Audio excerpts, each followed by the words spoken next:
আমি চাই না বন্ধুরা, আপনারা কি চান? বিএনপি চেয়ারপারসনের উপদেষ্টা ফজলুর রহমান, তার নাম এলেই উঠে আসে বিতর্ক। কখনো মুক্তিযুদ্ধের ইতিহাস নিয়ে প্রশ্ন, কখনো জামাত শিবির নিয়ে উস্কানিমূলক বক্তব্য, আবার কখনো দলের ভেতরেই বিভ্রান্তি সৃষ্টি। দায়িত্বশীল পদের থেকেও তার এমন বক্তব্যে বিব্রত হয়েছে বিএনপি। সাম্প্রতিক সময়ে তিনি মাদ্রাসার শিক্ষার্থীদের নিয়ে অবমাননাকর মন্তব্য করায় ক্ষোভে ফেটে পড়েছে ঢাকা বিশ্ববিদ্যালয়ের শিক্ষার্থীরা। রাজু ভাস্কর্যের পাদদেশে মানববন্ধনে বক্তারা বলেন, মাদ্রাসার শিক্ষার্থীরা মেধার ভিত্তিতে বিশ্ববিদ্যালয়ে ভর্তি হয়েছে, অথচ ফজলুর রহমান তাদের দ্বিতীয় শ্রেণীর নাগরিক হিসেবে উপস্থাপন করেছেন। ডাকসুর একাধিক নির্বাচিত প্রতিনিধি জানান, সাদা পাঞ্জাবি টুপি দেখলেই শিবির তকমা দেওয়ার সংস্কৃতি কোনোভাবেই মেনে নেওয়া যায় না। বিশ্ববিদ্যালয়ে পড়াশোনা করবে, মাদ্রাসা, ইংলিশ মিডিয়াম কিংবা বাংলা মাধ্যম, সবার পরিচয় একটাই, শিক্ষার্থী।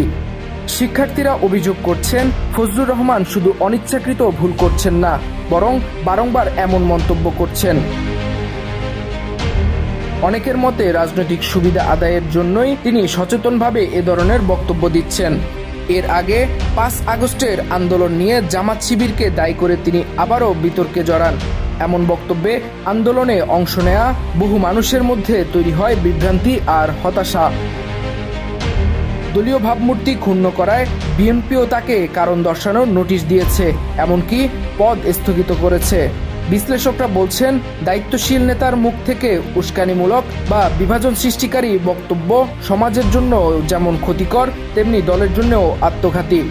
ফজলুর রহমানের একের পর এক মন্তব্যে প্রশ্নবিদ্ধ হয়েছে তার দায়বদ্ধতা। ইতিহাস, ধর্মীয় অনুভূতি, শিক্ষার্থীদের আত্মমর্যাদাকে আঘাত করে তিনি বারবার যে বিতর্ক ছড়াচ্ছেন তা শুধু ব্যক্তিগত নয়, রাজনৈতিক দলকেও টেনে নিচ্ছে বিব্রতকর অবস্থায়। নাইমুল ইসলাম, বিপ্লবী বার্তা।